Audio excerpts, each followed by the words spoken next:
India TV YouTube channel को subscribe करें और बेल आइकन दबाएं। नमस्कार, आप देख रहे हैं इंडिया टीवी। आपके साथ मैं हूं मीनाक्षी जोशी। वक्त हो गया है ब्रेकिंग न्यूज का। इस वक्त की सबसे बड़ी खबर दिल्ली से आ रही है, जहां एनसीपी सुप्रीमो शरद पवार ने प्रधानमंत्री नरेंद्र मोदी से मुलाकात की है। अब से थोड़ी देर पहले करीब 1 घंटे तक यह मुलाकात चली है। अब सवाल यह उठता है कि शरद पवार और नरेंद्र मोदी के बीच में हुई इस मुलाकात के पीछे वजह क्या है, क्या एजेंडा था। शरद पवार जो कि विपक्ष के एक बड़े नेता हैं, वो प्रधानमंत्री नरेंद्र मोदी से अगर मुलाकात करते हैं और वो भी ये मुलाकात 1 घंटे तक चलती है, तो इसके पीछे वजह क्या है, इसके बारे में और ज्यादा जानकारी हम अपने संवाददाताओं से लेंगे। कल रक्षा मंत्री राजनाथ सिंह से भी मिले थे शरद पवार और आज प्रधानमंत्री नरेंद्र मोदी से उनकी मुलाकात हुई और इस मुलाकात की जो तस्वीर आप देख रहे हैं, प्रधानमंत्री आवास पर यह मुलाकात हुई है। हमारे सहयोगी देवेंद्र पराशर इस खबर पर जुड़ गए हैं। देवेंद्र, ये मुलाकात 1 घंटे तक चली, क्या वजह थी इस मुलाकात के पीछे, एजेंडा क्या था, आप थोड़ा इस पर रोशनी डालें। ये ऑफिशियल इन्फॉर्मेशन तो नहीं है, लेकिन सोर्सेज के द्वारा जो जानकारी मिल रही है उसमें बताया तो ये जा रहा है कि कोऑपरेटिव और बैंकिंग्स के इशूज़ को लेकर कुछ शरद पवार और प्रधानमंत्री मोदी के बीच सलाह मशविरा हुआ है। लेकिन निश्चित तौर पे ये मुलाकात सिर्फ यहीं तक सीमित नहीं रही होगी। जब दोनों नेताओं की बातचीत हो रही होगी और इतने बड़े नेता अगर मिल रहे हो, तो अंदाज़ा लगाया जा सकता है कि महाराष्ट्र के पॉलिटिक्स को लेकर भी निश्चित तौर पर कुछ न कुछ बातचीत हुई होगी, कुछ चर्चा हुई होगी। और ये मुलाकात, ये तस्वीर निश्चित तौर पर महाराष्ट्र में महाविकास आघाड़ी जो बना हुआ है उसके अंदर उसको परेशानी में डाल सकता है। उसके पेट में दर्द होना जिस मुहावरे को कहते हैं, वो ज़रूर हो सकता है। अगर प्रधानमंत्री मोदी से शरद पवार मिल रहे हो, तकरीबन 1 घंटे की मुलाकात कर रहे हो, और आज सुबह भी जब शरद पवार जी से जुड़े हुए जो सूत्र हैं वो सिर्फ इस बात को कह रहे थे कि एक महत्वपूर्ण मुलाकात होनी है, वो ये नहीं बता रहे थे कि वो मुलाकात कहाँ होनी है, किसके साथ होनी है। तो अंदाज़ा लगाया जा सकता है कि किस प्रकार से पहले इसको सीक्रेट रखा गया था, लेकिन अब पीएमओ ने खुद ट्वीट के मार्फत उस तस्वीर को सार्वजनिक किया है। और ये मुलाकात जो हमारे सोर्स हैं वो बता रहे हैं कि 1 घंटे तक ये मुलाकात चली है।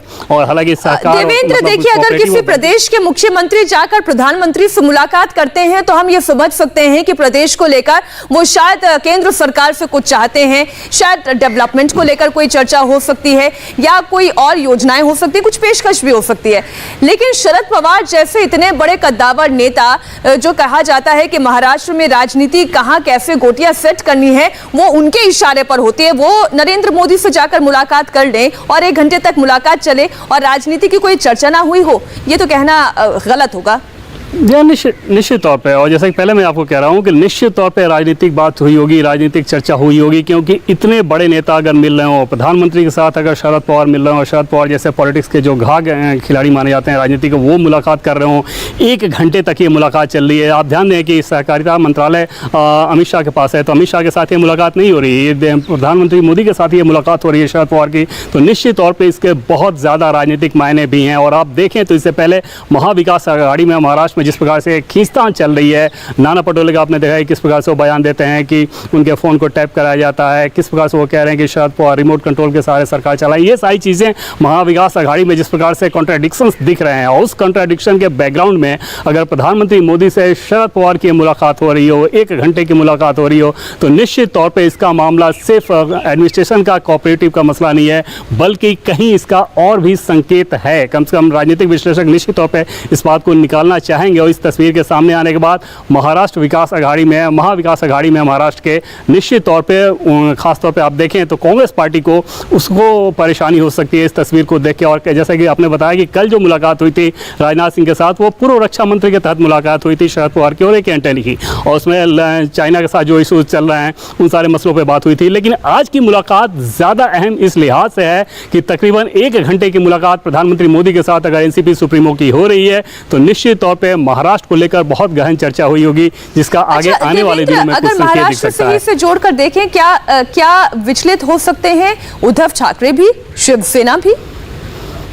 इसमें कोई दो राय नहीं है। और शिवसेना का भी देखें तो उद्धव ठाकरे जब दिल्ली आए थे तो उनकी भी ये कोशिश थी कि हाँ, प्रधानमंत्री मोदी से जब उनकी 1-to-1 मुलाकात हुई थी तो उस मुलाकात की चर्चाएं हों, और शिवसेना के सोर्सेज इस बात को ज़्यादा बता रहे थे। पीएमओ इस बात की जानकारी तब नहीं दे रहा था कि उद्धव ठाकरे और पीएम से अलग से मिले हैं, लेकिन शिवसेना के जो सोर्सेज हैं वो इस बात को प्रचारित करने में ज़्यादा जुटे हुए थे। तो ऐसी स्थिति में प्रधानमंत्री के ज़्यादा करीब कौन, ऐसा लगता है कि शिवसेना और एनसीपी दोनों अपनी तरफ से मैसेजिंग देने में कोई कोर कसर बाकी नहीं छोड़ रहे हैं। और हालांकि जैसे कि पहले मैंने आपको बताया कि आज की मुलाकात को ये बताया गया था हमारे सोर्सेज के मार्फत की कोऑपरेटिव और बैंकिंग को लेकर, लेकिन निश्चित तौर पे उसके आगे पॉलिटिकल चर्चा हुई होगी। और ये जो तस्वीर है, ये तस्वीर निश्चित तौर पे उद्धव ठाकरे के लिए भी डाइजेस्ट करना बहुत आसान नहीं होगा, कांग्रेस पार्टी के लिए तो मुसीबत है ही, और खास तौर पे तब जब संसद के मानसून सत्र की शुरुआत हो रही है और उससे पहले प्रधानमंत्री मोदी के साथ शरद पवार वहाँ पे जाकर बैठ रहे हैं। और शरद पवार का हाल के दिनों में आपने बयान देखा कि किस प्रकार से फार्म बिल को लेकर, जिस फार्म बिल को लेकर कांग्रेस पार्टी इतनी ज्यादा एग्रेसिव थी,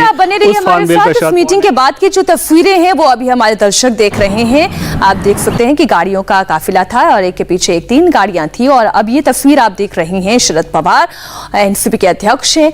बड़े सीनियर लीडर है, कद्दावर नेता, राजनीति में माहिर कहे जाते हैं। उनकी मुलाकात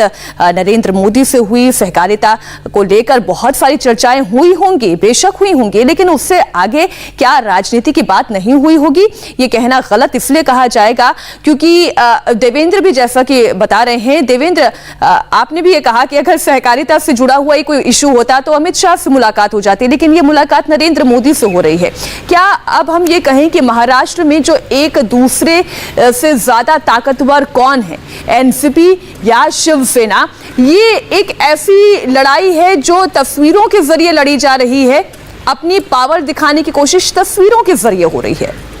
और सिर्फ तस्वीरों तक ही सीमित नहीं है, तस्वीर तो उसका एक पहलू है ही, लेकिन जिस प्रकार की मुलाकात हो रही है, जो हाई प्रोफाइल मुलाकात हो रही है, ये बहुत कुछ कह रही है। और आज की मुलाकात से पहले देवेंद्र फडणवीस, जो कि महाराष्ट्र में बीजेपी के बड़े नेता हैं, वो दिल्ली आए थे और बताया तब ये गया कि दिल्ली जब वो आए हैं, महाराष्ट्र के कोटे के जो मंत्री बने हुए हैं केंद्र सरकार में, उनको बधाई देने के लिए आए थे। लेकिन जाहिर तौर पर देवेंद्र फडणवीस सिर्फ बधाई देने के लिए मुंबई से दिल्ली नहीं आ सकते, और तभी ये समझा जा रहा था कि इसका भी कोई पॉलिटिकल मायने है और देवेंद्र फडणवीस के इस दिल्ली दौरे का आगे आने वाले दिनों में कुछ असर दिख सकता है। हालांकि फडणवीस की जो कार्यशैली है, बहुत गुपचुप तरीके से काम करते हैं। वो बार बार इस बात को कहते रहे थे कि केंद्र में जो मंत्री बने उनको सिर्फ बधाई देने आया हूं, लेकिन वो महज एक बहाना था। जाहिर तौर पे कल भी उनकी कोई बड़ी मुलाकात हुई है, और आज की जब मुलाकात हो रही है शरद पवार प्रधानमंत्री मोदी के बीच, तो इसको सीधे आप जोड़ के देख सकते हैं। देवेंद्र फडणवीस का दिल्ली आना, उसके अगले दिन शरद पवार प्रधानमंत्री मोदी से मिल रहे हैं, इन सब के राजनीतिक मायने भी हैं। वो राजनीतिक मायने क्या होगा, और कड़ी जोड़ दूं देवेंद्र, माफ कीजिए मैंने बीच में आपको टोक दिया, लेकिन एक और कड़ी तब मुझे याद आता है कि उद्धव ठाकरे को लेकर और जिस तरीके की बयान देवेंद्र फडणवीस ने भी दिए थे, तो वो ये इशारा कर रहे थे कि दोनों पार्टीज के बीच में अभी भी संबंध इतने खट्टे नहीं हुए हैं, इतनी खटाई नहीं आई है। और अब एनसीपी जी आप बोले। ऐसा लगता है कि बीजेपी इस सिचुएशन को बहुत कंफर्टेबली एंजॉय करना चाह रही है कि महाविकास अघाड़ी में जो कॉन्ट्रडिक्शन है कि कभी शिवसेना की तरफ से कुछ बातचीत हो जाए, कभी एनसीपी की तरफ से बातचीत हो जाए, वो आपस में एक दूसरे की खींचतान करते रहें, कांग्रेस पार्टी कुछ बोलती रहे और बीजेपी के नेता उसमें अपनी संभावना तलाशते रहे, महाराष्ट्र बीजेपी के नेता देवेंद्र फडणवीस हो या वहाँ के दूसरे नेता हो, निश्चित तौर पर वो इस सिचुएशन को एंजॉय कर रहे होंगे। और ऐसी स्थिति में आप देखें तो ऐसा लगता है कि दोनों ही ऑप्शन, दोनों ही चैनल को कहीं ना कहीं वो एकदम से ब्लॉक नहीं किया गया है। और यहाँ पर निश्चित तौर पर, जैसे कि मैं बार बार कह रहा हूँ कि ऐसी तस्वीरें, ऐसी मुलाकातें महाविकास अघाड़ी के सेहत के लिए बेहतर नहीं कही जा सकती। उद्धव ठाकरे से भी आपने देखा होगा कि जब उनसे पूछा गया कि क्या प्रधानमंत्री मोदी से आपकी अलग से भी मुलाकात हुई थी, तो उस सवाल पे वो थोड़ा चिढ़े थे। और जबकि शिवसेना के लोग बाद में बार बार इस बात को बताते रहे कि औपचारिक मुलाकात के अलावा भी मुख्यमंत्री और पीएम की एक मुलाकात हुई है। और आज शरद पवार जाके मिल रहे हैं, 1 घंटे तक प्रधानमंत्री मोदी से बातचीत कर रहे हैं, मुलाकात कर रहे हैं, तो निश्चित तौर पर इसका राजनीतिक मायने है और आगे महाराष्ट्र की पॉलिटिक्स में इसका असर देखने को मिल सकता है। और ये तस्वीर ऐसी नहीं है, बहुत पावरफुल तस्वीर है, और यह तस्वीर निश्चित तौर पे ऐसी नहीं है जिसे महाविकास अघाड़ी के नेता बहुत आसानी से डाइजेस्ट कर सकें। अच्छा, नाना पटोले के भी अगर हम पुराने कुछ दिन पहले के बयान को देखें और उस पूरे घटनाक्रम को देखें, लगता है सबसे ज्यादा असहज स्थिति महाराष्ट्र में कांग्रेस की ही बनी हुई है।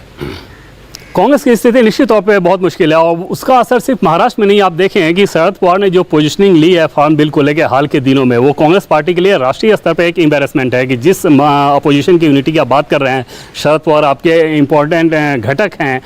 सरकार में आप साथ हैं, और वो शरद पवार जिस एक बिल को लेकर कांग्रेस पार्टी इतनी ज़्यादा हमलावर हो, उसमें वो सीधे सीधे केंद्र सरकार के साथ खड़े नजर आते हैं, ये कांग्रेस पार्टी के लिए आसान नहीं। दूसरी चीज़ कि जिस चाइना के मसले को लेकर राहुल गांधी सार्वजनिक तौर पर बयानबाजी करते हैं हो, वहाँ पे शरद पवार अगर रक्षा मंत्री राजनाथ सिंह के साथ बैठ के मुलाकात कर रहे हो, वो राहुल गांधी या कांग्रेस पार्टी के लिए पॉलिटिकली आसान मसला नहीं। तीसरी चीज़ की जिस प्रधानमंत्री मोदी को लेकर राहुल गांधी लगातार हमला करने में कोई कोर कसर बाकी नहीं छोड़ते, वहाँ पर अपोजिशन के इतने बड़े नेता शरद पवार जाकर उनसे 1 घंटे तक बातचीत कर रहे हैं, सलाह मशविरा जब कर रहे हैं। शरद पवार को विपक्ष का नेता चुना जा सकता है, ऐसी भी बातें जब उठ कर सामने आती हैं कि विपक्ष में अगर कांग्रेस का नेतृत्व नहीं तो जो सबसे बड़ा चेहरा कौन, वो शरद पवार। बहुत सारी बातें और हैं, राजनीतिक चर्चा है, ये तो अंतहीन है देवेंद्र, लेकिन फिलहाल इस पूरी खबर के लिए और जानकारी के लिए आपका शुक्रिया। नमस्ते, मैं हूं मीनाक्षी जोशी। वीडियो और खबरों से अपडेट रहने के लिए India TV YouTube channel subscribe करें, बेल आइकन दबाना ना भूलें। जुड़े रहें इंडिया टीवी के साथ।